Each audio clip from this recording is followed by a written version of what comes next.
I'm Irene from Caulder Moore, and I'm having a conversation today with a client of mine, David Crickmore, about how to successfully rejuvenate heritage brands. Just as a bit of a brief bio to David, who's very much made his name, his mark as a specialist in change management, brand repositioning with Famine, where we worked together and collaborated on a relaunch of the brand. And also in the past, David has also worked with brands such as Oswald Boating, Duchamp, Pringle, Nautica, Alfred Dunhill, Dax, and Harvey Nichols, which has absolutely given him the credentials to talk about this subject.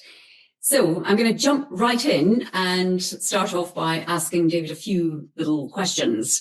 So David, are there any particular brands that have excited you that you feel has fulfilled their potential or indeed have got unfulfilled potential? I think first of all, I would say that I don't believe any brand ever reaches its full potential. I think there's always further to go and more to achieve because brands have to develop continually to fit in with the changes to the consumer mindset and the consumer requirements. But I think recently there are three brands that stand out to me: Burberry, Birkenstock and Barbour. And I think they're brands that are trying to reinvent themselves somewhat. Barbour, for example, with the collaboration with Paul Smith.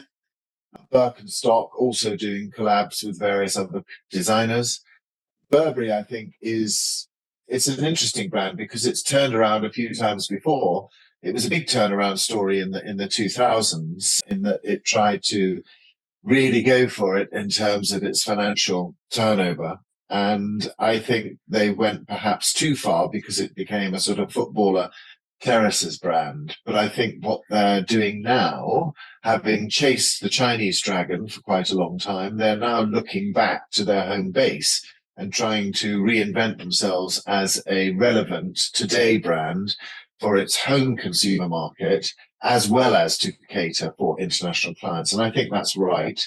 I think they have a mountain to climb because they really did go almost into a sort of chavish look for a while. It was highly successful financially, but of course the brand suffered as a result. Mm. So there are always these two things that one has to play off against each other: financial development as well as brand development. And I think that Burberry is a good example where perhaps the former took more prowess than the latter.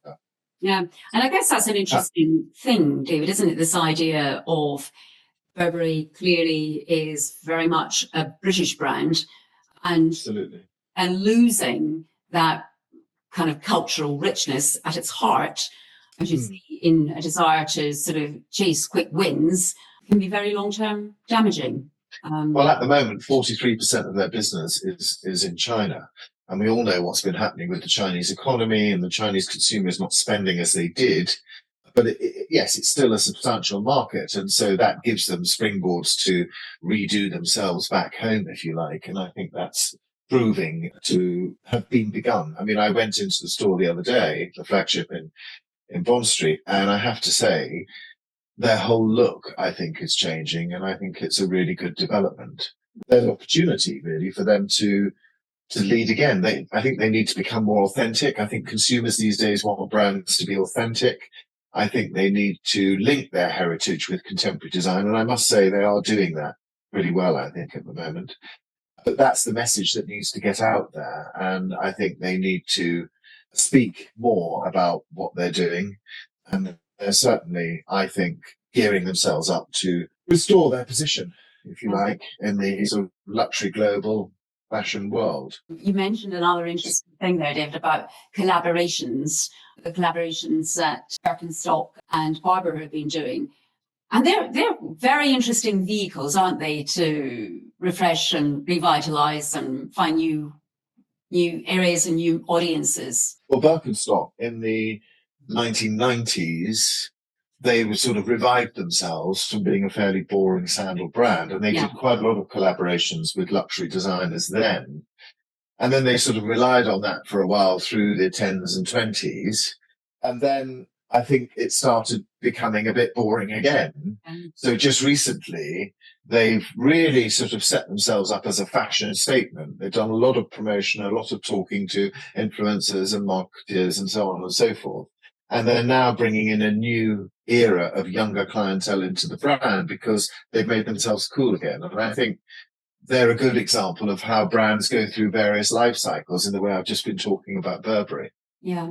So sorry, I interrupted. You were going to talk about Marks and Spencers and John. Well, I was. I mean, they're two iconic heritage brands in the UK, but they really do risk becoming dated unless they embrace better digital engagement, fresher product mixes and experiences, and a new consumer demographic. Because if one looks in the stores, the consumer is fairly middle-aged to elderly.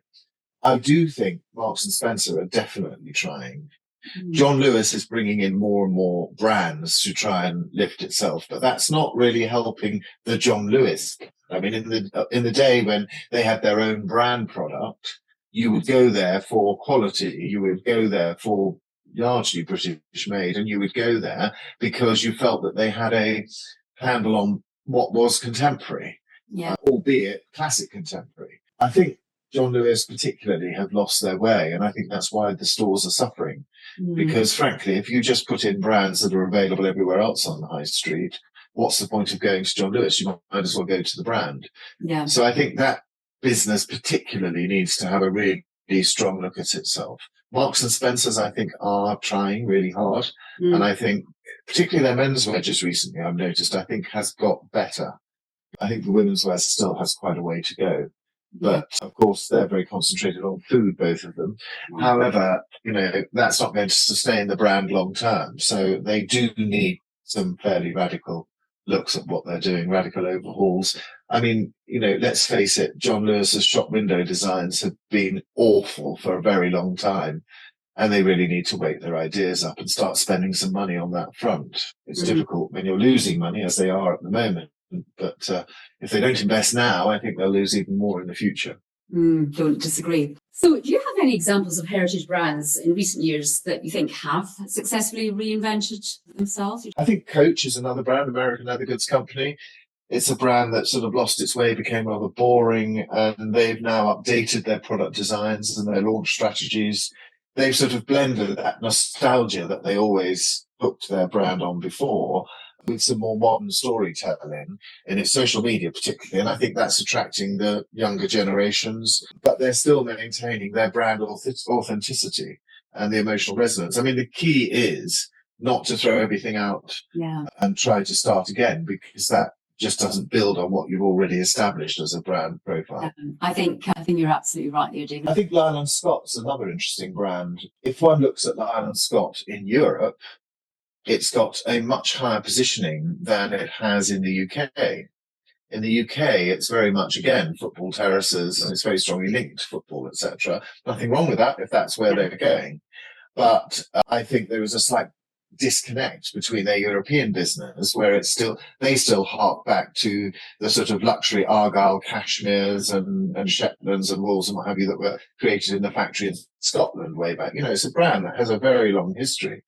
And I think that's what the Europeans still hark towards, whereas in the UK, they've almost thrown that out, and they're much more of a sort of casual wear, active wear brand these days. They do still have a golf section, which is part of the heritage of Lyle & Scott, but I think it's a brand that's in a bit of a quandary at the moment in terms of where it's going. But I know that they're well aware of that, because I've had conversations with them, and I find the management are very keen to try and meld the two images that they're projecting in a stronger way by focusing on their sort of core heritage and storytelling. Yeah. So I think that's another brand to watch for the future.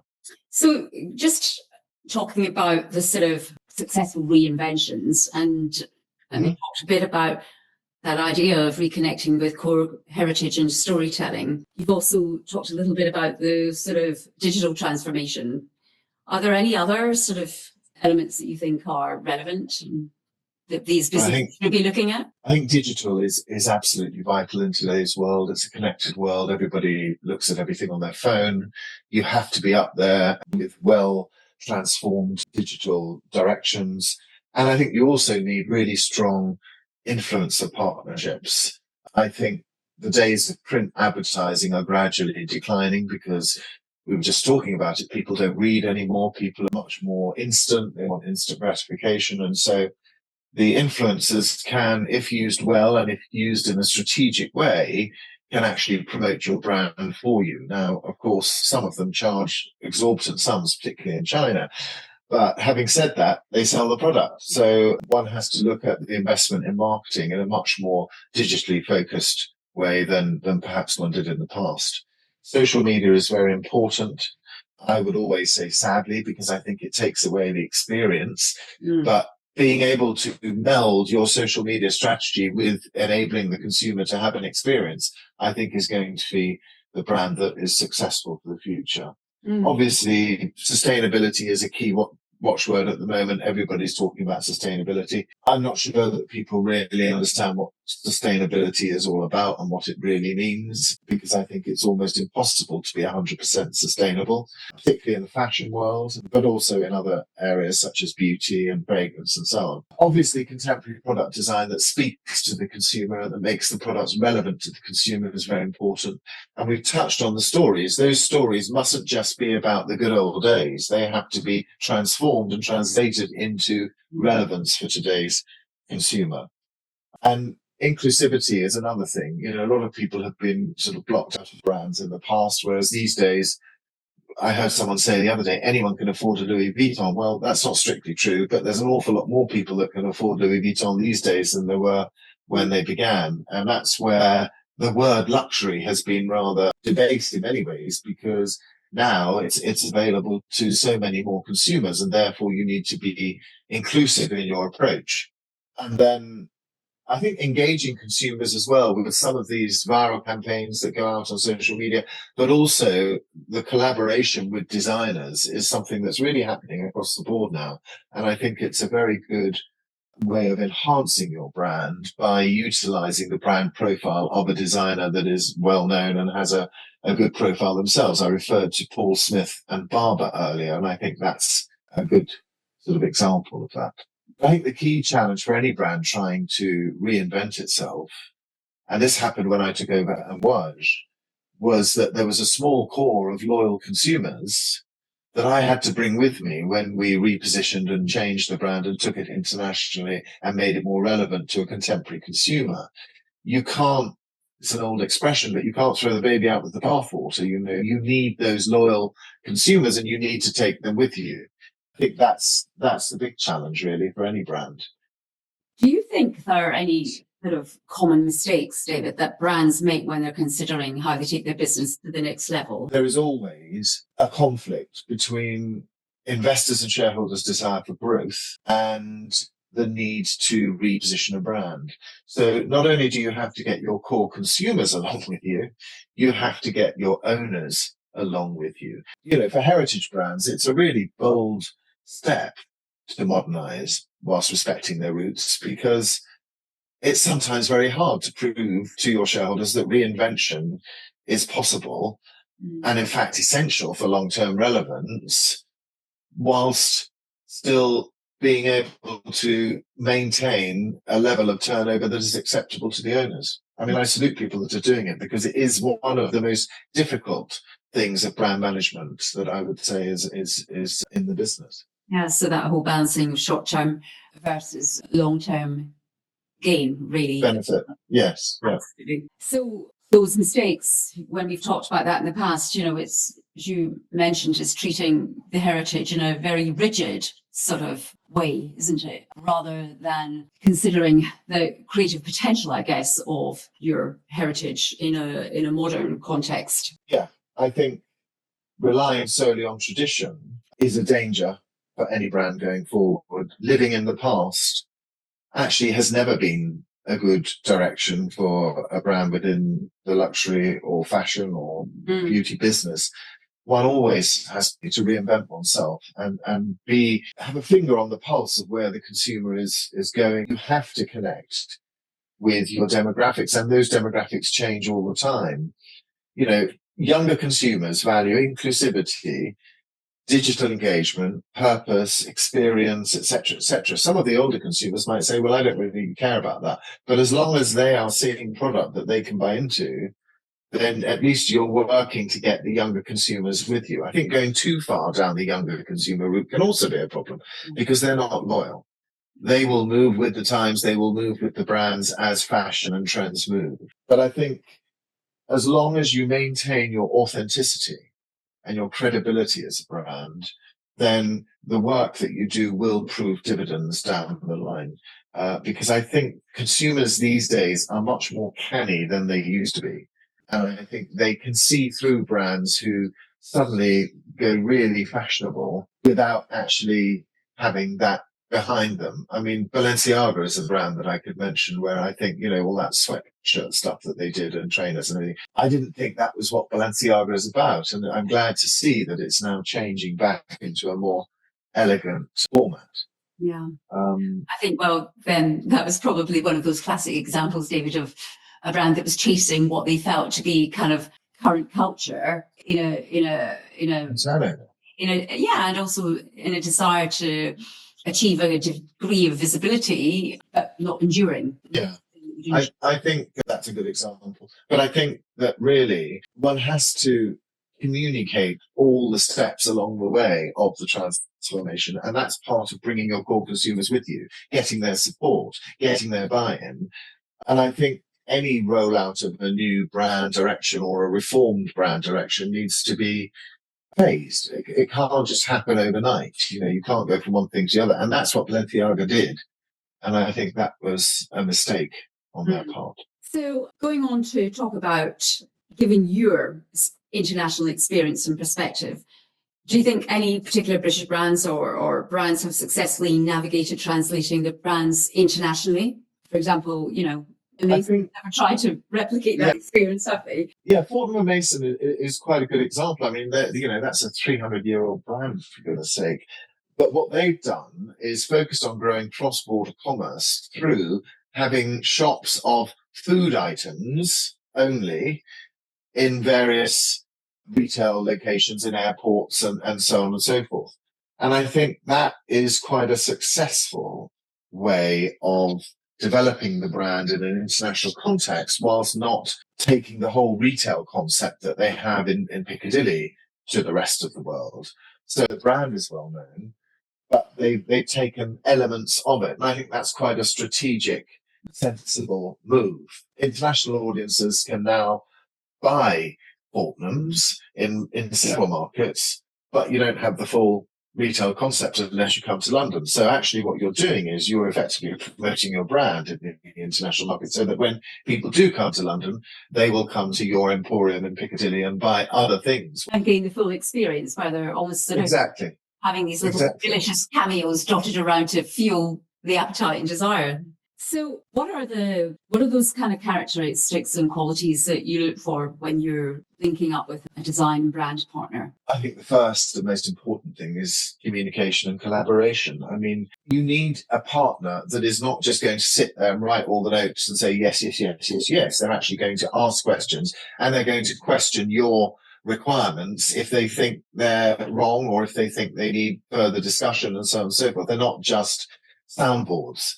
And I think the other thing is that they're receptive to your ideas so that they can look at your ideas and sort of turn them around and perhaps come up with other ideas. So there's a sort of meeting of minds, if you like. I think that's really, really important. I think obviously one wants a partner with experience who can think strategically and has good evidence of past projects where they've done similar work that you feel gives you confidence to hire them. Flexibility is important because as a design progresses, there are often changes, sometimes driven by, if you're putting a shop-in-shop into a host store, sometimes it's driven by the host store halfway through a project, as we found in the past. And so one has to be, or the partner has to be flexible, able to adapt and be willing to do that and not sort of go, sort of moan about the fact that actually we're going to have to make changes. So I suppose it's a willingness with the client to explore solutions as one progresses through the project.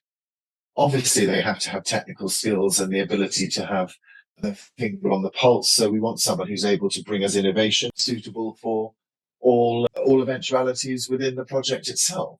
And that they understand the brand, that's vital. And the audience, the clients to whom we're selling, that's equally important. And of course, the most important is that I need to be able to trust them for their professionalism. And I think that leads to a sort of productive, long-term design and brand partnership. Okay. So, David, we've talked about lots of things there. We're well aware of the fact that it's kind of quite a competitive, tough climate out there at the moment. Do you think that's having an effect on how people are viewing these brand reinventions? Do you think it's making them more terrified or more creative? I think there's a lot of uncertainty out there. I think that any brand trying to reinvent itself in today's climate is going to have a pretty strong will to do so, because it will be difficult to convince owners and shareholders, because they're the people who are being extremely conservative and careful right now. But I think if you have a good, strong leader who has a clear vision that they can enumerate to the owners and what have you, then it's also the time to do it. Yeah.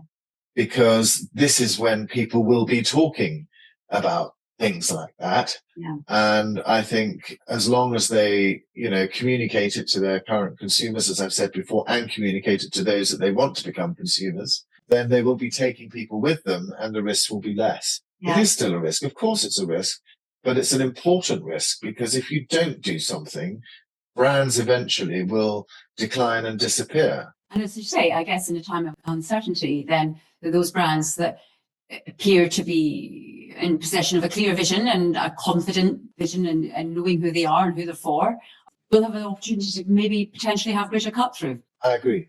I think there is a huge amount of, and this is quite interesting, what I call indie brands coming into the marketplace right now. And they're opening up, and you see some of them in Chiltern Street, for example, Yes. really lovely products and so on and so forth. I think it's an interesting time because of this explosion of indie brands. It's a bit like the 1970s when we had the Biebers and the Tommy Nutters and the so on and so forth coming out as brands themselves. I think it's an interesting but scary time right now. Yeah. And I think you need to really have your feet on the ground. You need to know your consumer, and you need to have very supportive owners and shareholders in order to achieve what is required. Thank you, David. You're very welcome. Very interesting.